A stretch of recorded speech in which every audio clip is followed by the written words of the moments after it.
The need to do something about climate change can instill a sense of passion in many. But herein lies the problem. Despite our best intentions, what we say doesn't always translate into what we do. We believe that behavioral science can help to more effectively engage decision makers in the boardroom to support climate action, mitigate climate risks, and to help them fulfill their legal duties. And we have built a series of tools to help.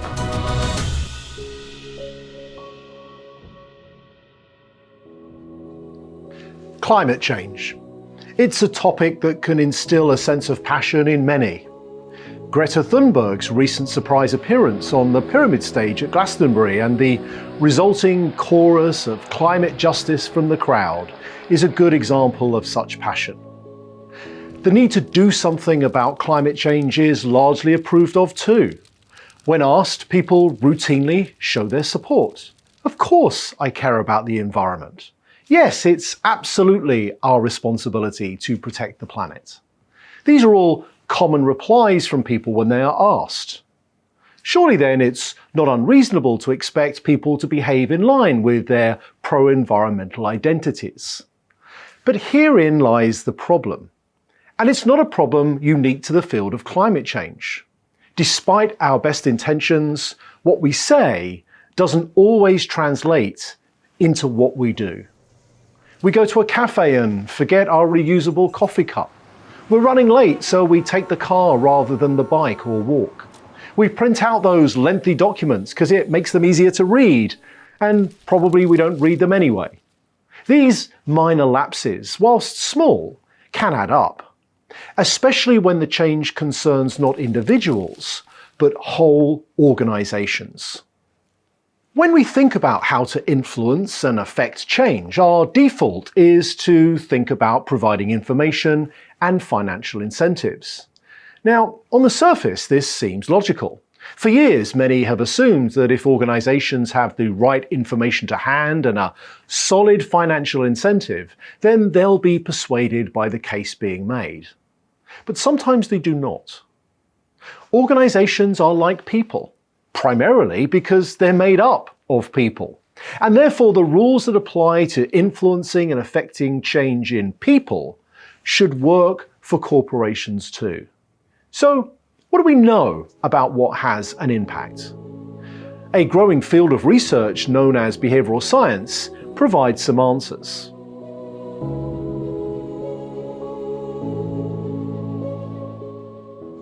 Behavioral science is just that. It's a science. It's an interdisciplinary approach using evidence from over 7 decades of research in psychology, neuroscience, economics, sociology, and anthropology to understand and predict what will influence behavior.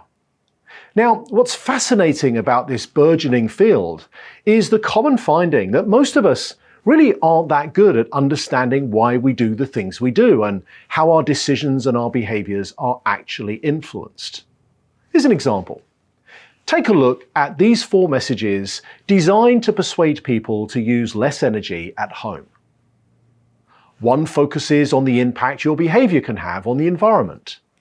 The second, on how you can protect future generations. The third offers a financial incentive. And the fourth informs you on the steps your neighbours have already taken to reduce their energy consumption.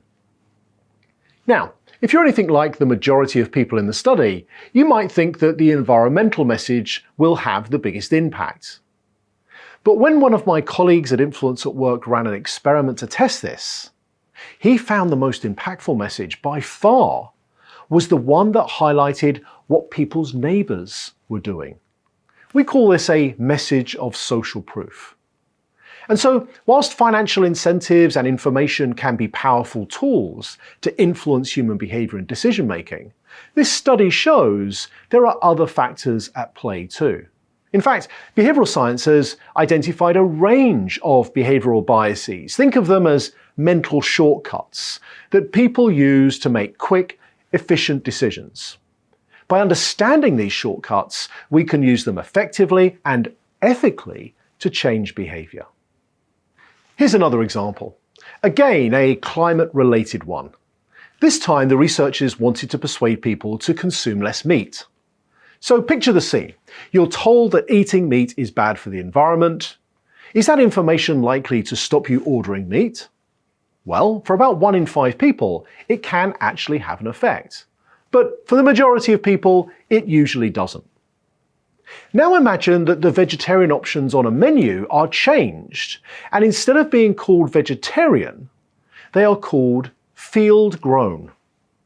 Now, given everyone knows that veggies are grown in fields, it doesn't seem like it would move the needle too much to just make that small change. Yet this simple change led to an almost doubling of the number of people who then went on to select the vegetarian option.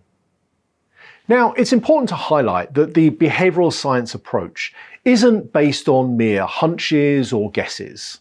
Rather, it's grounded in insights from over 7 decades of academic research.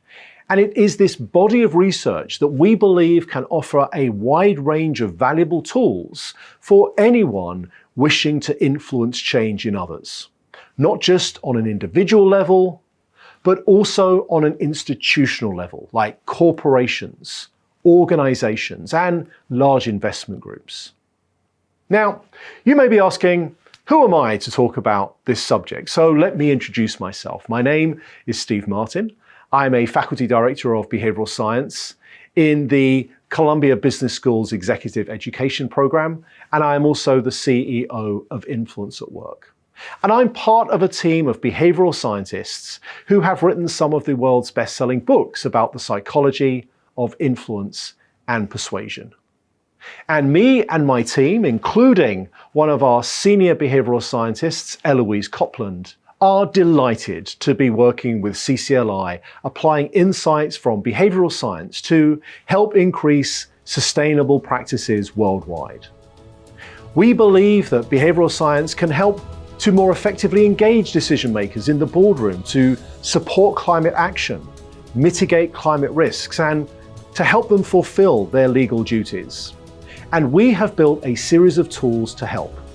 The Pathway to Sustainability Toolkit is built on the core principles of behavioral science, coupled with qualitative research that we have conducted in conjunction with CCLI. And our hope is that you find it a valuable and helpful resource.